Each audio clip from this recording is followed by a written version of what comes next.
नमस्कार।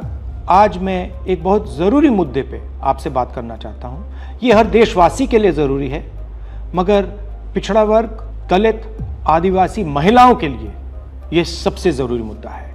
ये आपके भागीदारी के बारे में है। 2023 में पूरे देश ने, सब पार्टियों ने महिला आरक्षण बिल को पूरा समर्थन दिया था। कांग्रेस पार्टी सबसे आगे थी। सालों के लिए हम महिला बिल पास करना चाह रहे थे।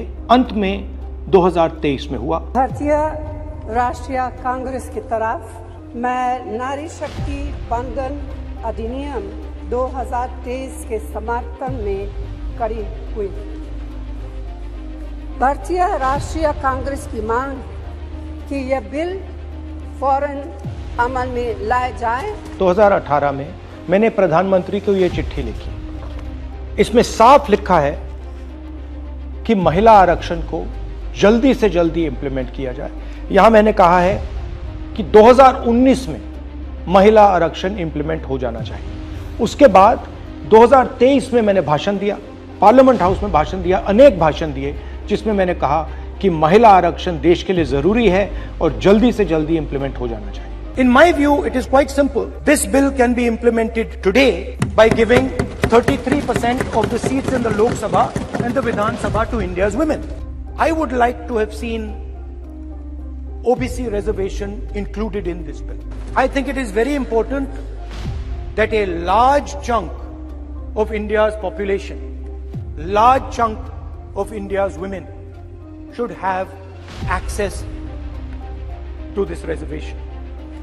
And that is missing in this bill. भाई और बहनों, अब बहुत बड़ी बेईमानी की जा रही है। प्रधानमंत्री नहीं चाहते कि कास्ट सेंसस, नए सेंसस, ओबीसी सेंसस के बेसिस पे यह निर्णय लिया जाए। वो चाहते हैं कि 2011 का सेंसस यूज किया जाए, जहां पे पिछड़े वर्ग का नंबर है ही नहीं।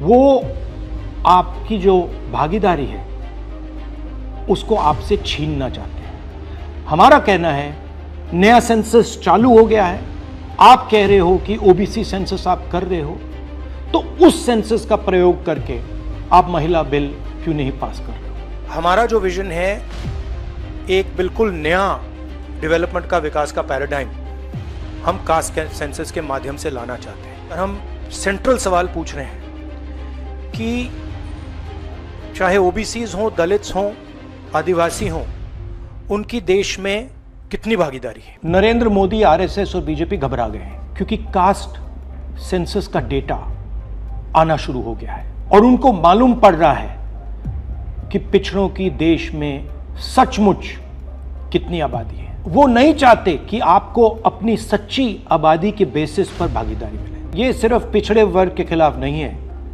ये एंटी नेशनल एक्टिविटी की जा रही है, क्योंकि पिछड़ा वर्ग 50% है, उसको भागीदारी मिलनी चाहिए और प्रधानमंत्री आपकी भागीदारी आपसे छीन रहे हैं और आपको झूठ बोलने की कोशिश कर रहे हैं। इनका जो प्रपोजल है इसमें एक और बहुत खतरनाक चीज हो रही है। The government has unveiled a sweeping delimitation bill 2026 proposing a massive expansion of India's parliamentary representation. The strength of the Lok Sabha is set to jump from 545 to a staggering 850 seats. सच्चाई ये है कि अगर जो मोदी जी चाहते हैं हो जाए, तो जो छोटे स्टेट्स हैं, साउथ के स्टेट्स हैं और नॉर्थ ईस्ट के स्टेट्स हैं, उनका रिप्रेजेंटेशन कम हो जाए। उनको भयंकर नुकसान होने वाला है और मैं इसको एंटी नेशनल एक्टिविटी मानता हूं। हमारा जो स्टैंड है वो बिल्कुल क्लियर है।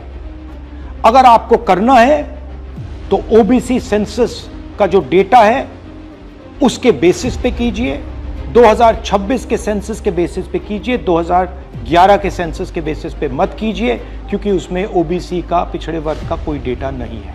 और अगर आप सचमुच में वुमेन्स बिल इंप्लीमेंट करना चाहते हो तो आपके पास वुमेन्स बिल पड़ा हुआ है, उसको आप इंप्लीमेंट कीजिए, हम आपको पूरा समर्थन देंगे। मगर पिछड़े वर्ग, सदर्न स्टेट्स, छोटे स्टेट्स के खिलाफ हम आपको काम नहीं करने देंगे। मोदी जी, मैं समझता हूं कि आप देश को मैसेज देना चाहते हो कि आप प्रो वुमेन हो। मैं जानता हूं कि आप एप्स्टीन फाइल से घबराए हुए हो। 35 लाख फाइलें यूएस में बंद पड़ी हैं, चाबी ट्रंप जी के हाथ में है और आप उससे डरे हो। मगर यह तरीका नहीं। आप चाहते हो कि आपके मुताबिक सीटें बढ़ें, आपके मुताबिक डिलिमिटेशन हो और पिछड़े वर्ग को कुछ ना मिले। हम ये नहीं होने देंगे। पुराना डेटा नहीं चलेगा। 2026 कास्ट सेंसस का डेटा ही चलेगा।